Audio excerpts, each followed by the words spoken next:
Thank you for joining us for a discussion about managing harvest-ready cattle during packing plant slowdowns. I'm Jill Johnson, Executive Vice President for the Illinois Beef Association, and I'm joined by Dr. Josh McCann, Assistant Professor at the University of Illinois in the Department of Animal Sciences, where he leads feedlot research. Also joining us is Travis Meteer, University of Illinois Beef Extension Educator. We're providing this resource on cattle care and management during the recent disruptions to the beef cattle supply chain resulting from the COVID-19 pandemic. During the COVID-19 pandemic, there has been a slowdown in cattle processing, which stems from a combination of factors, mostly due to the COVID-19 disease impact on labor force in processing plants and disruption caused for food service beef demand. When the flow of cattle commerce is disrupted by processing plant closures, beef cattle feeding operations are left with fat cattle ready for market that must be held back. Travis, could you share with us some of your perspective in the situation that beef producers are currently finding themselves in? Yeah, so I've had the opportunity to serve as Illinois beef cattle extension educator for going on 9 years, and this is something that we've never dealt with, and I'm sure many producers that even have had a lifelong cattle feeding enterprise have not dealt with situations like this. And so the cattle industry and cattle feeders are not alone, just like other small businesses across the United States. They're facing unforeseen challenges, and this is definitely one of them. Our goal today is to help provide some resources and generate a thought discussion on some of the opportunities that producers have to better manage these cattle to extend a market window. And so we think that's an opportunity for those that are viewing today. We know that these are tough times. We're empathetic to the scenarios that these cattle producers are in. They've maybe had plan A, B, and C all go out the window in the matter of about the last 2 or 3 weeks. And so that can add a lot of stress to a person. Trying to make sure that they're providing for not only their own family, but producing this food supply and producing cattle to be on someone's plate in the future. So we know there's a lot of heavy thoughts and a lot of things going through producers' minds right now, and we're empathetic to that. And hopefully we can start this discussion, generate some more discussion, and provide some resources to help producers through these challenging times. It's already been kind of a challenge for feedlot operators. We saw the ethanol industry really throttled back, and one of the neatest things about cattle is that they're upcyclers of distillers grains and other byproducts that we have from other industries. And now that the ethanol plants have slowed down, we've seen a lot of diets change and have to be amended because of the lack of availability of distillers grains. We've seen cattle feeders reaching out and having to develop new relationships across the United States to move cattle farther away to processing plants that are available or taking cattle. And so looking for new bids, cattle feeders have been working tirelessly to get these cattle marketed in a timely method any way they can. And we know there's been some diet changes made already, right? Producers and cattle feeders that are working with nutritionists, consulting veterinarians to make the best decisions for their operation, and the animals have already made some changes. And so that's good to help them widen that market window. But for those that maybe have not had to make those decisions yet or haven't had those discussions yet, we want to start that discussion here and provide you with some resources today. Thank you, Travis. Dr. McCann, can you provide us with some considerations as producers are making decisions through this sort of unprecedented situation?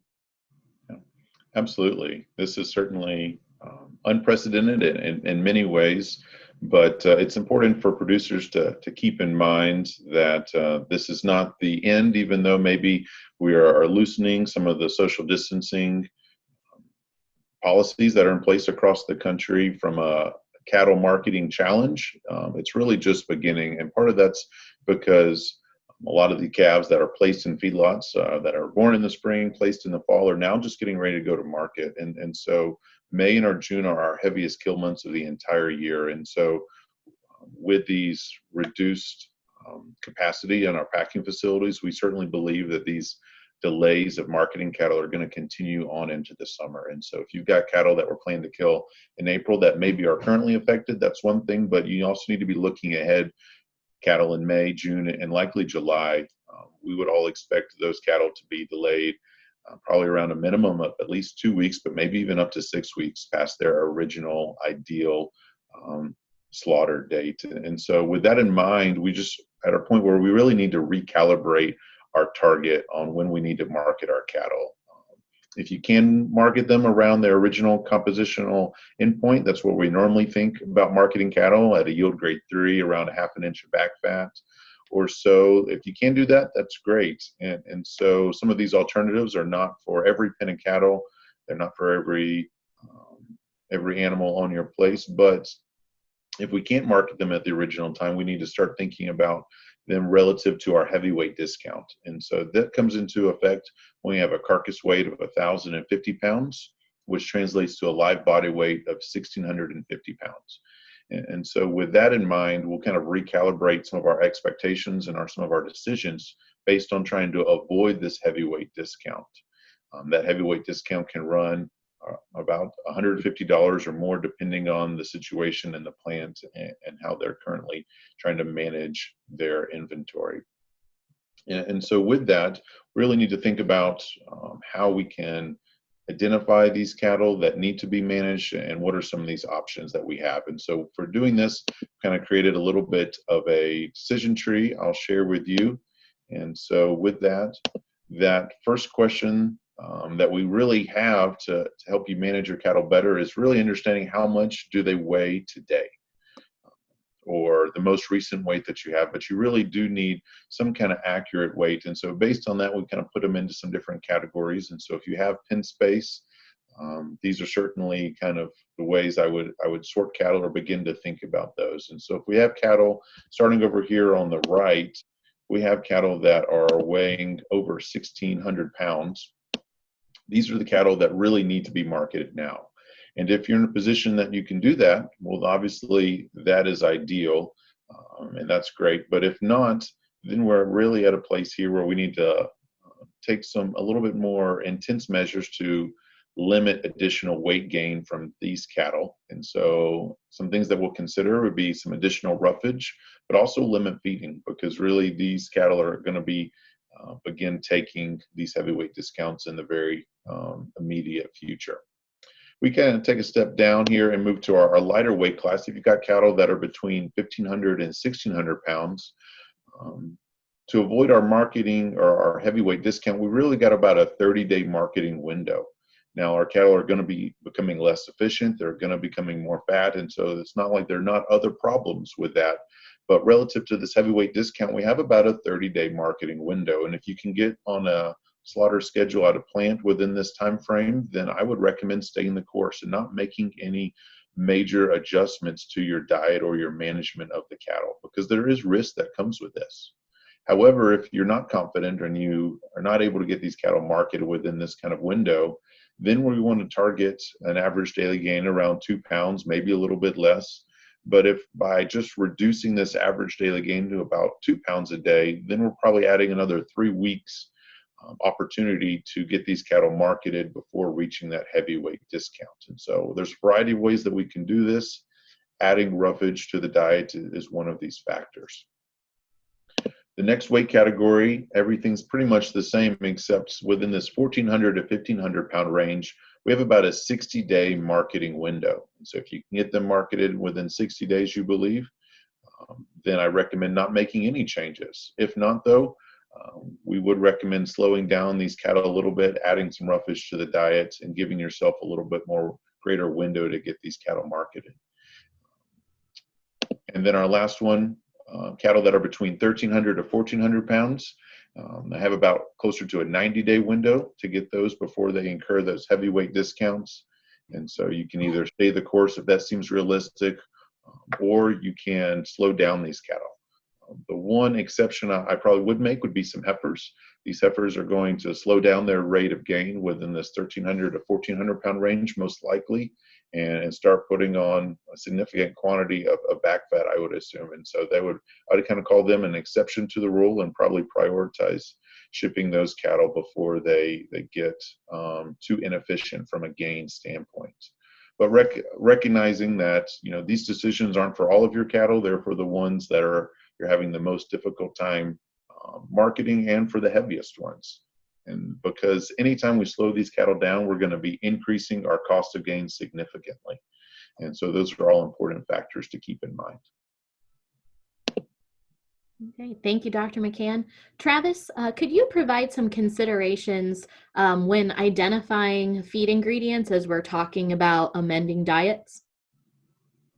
Yeah, first I'll say as we're changing these diets, like Dr. McCann mentioned, there's some cautions that we should take if we're moving cattle to a different diet. We do need to transition them. Those diet changes need to be somewhat subtle. They may not need to be as subtle as if we're moving into a high starch diet, like we would move backgrounded cattle up through a few steps to a finisher. But we do need to be mindful that changes in the diet can definitely cause some upset in the rumen, potentially bloat issues. So those changes need to be somewhat subtle. We need to have a heightened awareness for monitoring for bloat and digestive upset, and making sure that all cattle are still coming up to the bunk and eating in a normal schedule. If you're in a self-feeder situation, this is maybe even more difficult, and so you may look at some limiters like salt or additional salt into a self-feeder diet to help slow those cattle down. But again, these diet changes, you really should consult with your nutritionist or your consulting veterinarian and make sure that everyone, your cattle feeding team's on the same page as you start to amend these diets.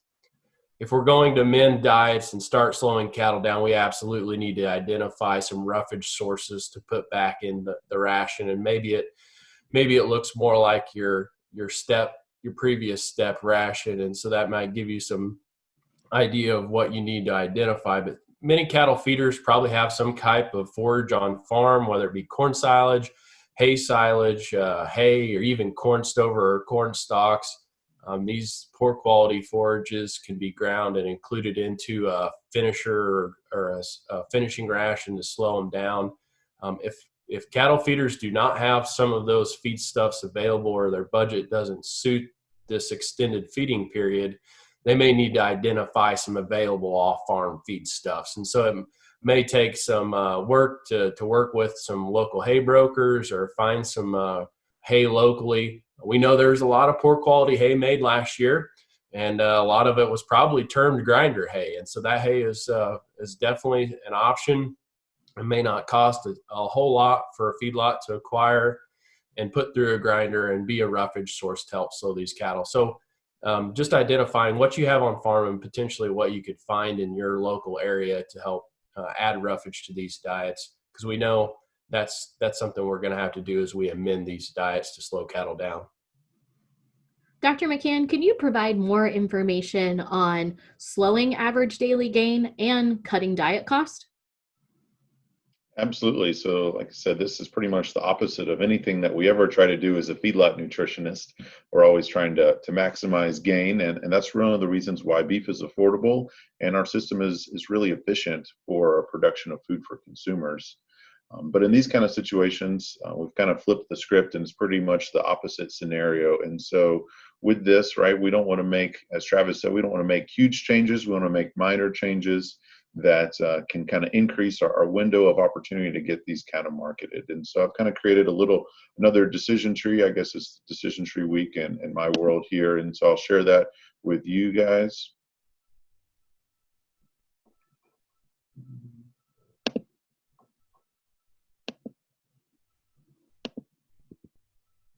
And so we really want to think about this for cattle that are weighing more than 1,500 pounds.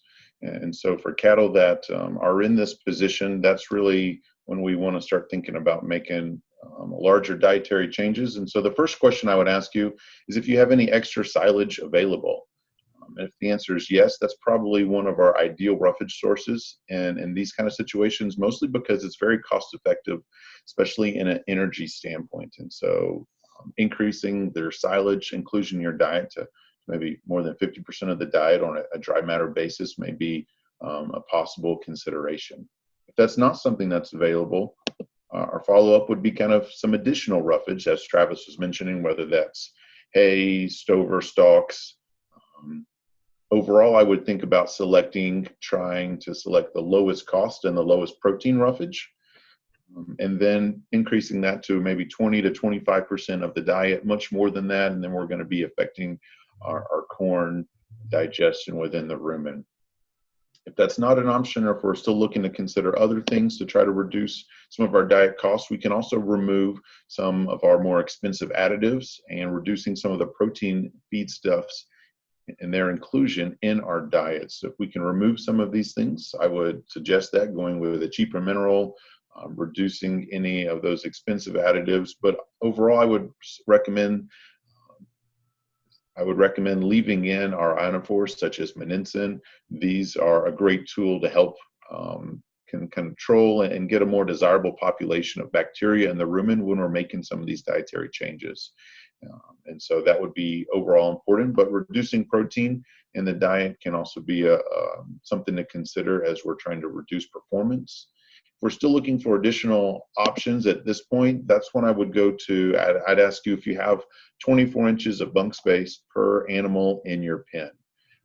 If that is an option and that's a yes, then we can consider some limit feeding strategies in these situations. I kind of put that at the end. It's one of my least favorite options, is it's not something, there's more risk with this than a lot of these other options, as cattle have been pretty much used to ad lib feeding for the entire time they're on feed. And so going to a limit fed strategy at the end is not something that is anywhere near my first recommendation.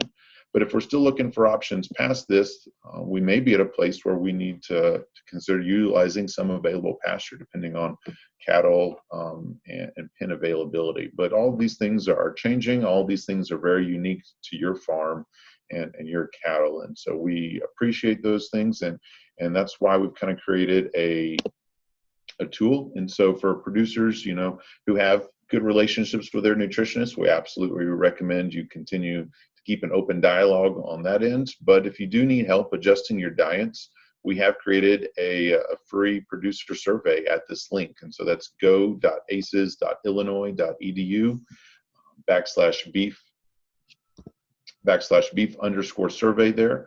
And so you can click this link, provide some basic information, and we'll follow up with you and provide some diet recommendations. And so all that to say, we understand where you're at.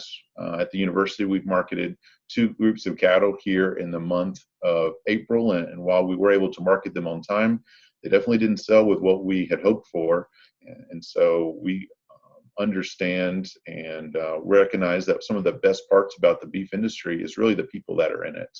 And so we're here as a good resource. We want to help you get through this and be responsive to your needs in this time. Thank you, Dr. McCann. Travis, we have in Illinois several thousand producers that have voluntarily participated in the Beef Quality Assurance Program. Can you give some insight on how BQA management practices might factor into the current situation for beef producers?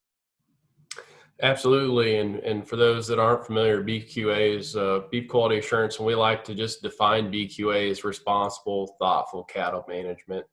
So the principles that the BQA curriculum really enforces is just taking care of livestock in that responsible, thoughtful manner. And as we look at this situation, there's no doubt we're going to be dealing with some excessively heavy cattle. And as producers normally do, just to have a heightened level of caution as we're handling these animals, because they are carrying more weight. We may need to realize that some of these excessively heavy cattle are oversized for our facilities, our loadouts, and our trailer gates. And so we need to make sure that we're patient and mindful of those differences, as these are different scenarios and challenging scenarios, but we need to make sure that as an animal handler, we're practicing low stress animal handling, and that we're mindful that it may take a little longer, or we may need to be more patient with animals as they move throughout our pens, our systems, and our alleys and loadouts and those things.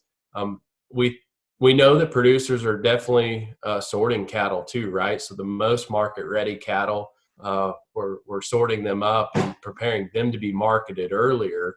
And so when we're sorting cattle, we need to be mindful. These animals still only have 4 legs and they're carrying quite a bit of weight. We need to give them time to negotiate those turns and maneuver around gates and into alleys as we handle those animals.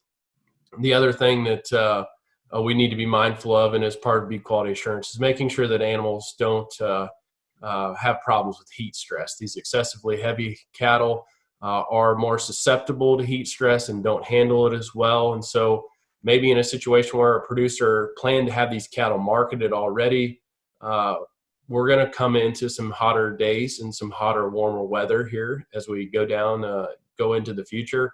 And so having a plan to manage heat stress in these excessively heavy cattle, I think is crucial and something that we may need to add to our plan as we look down the road here. So BQA principles are every day on farm, but those would be some highlights just to bring back to the forefront of your mind as you're working with cattle that are carrying more weight than maybe you'd planned.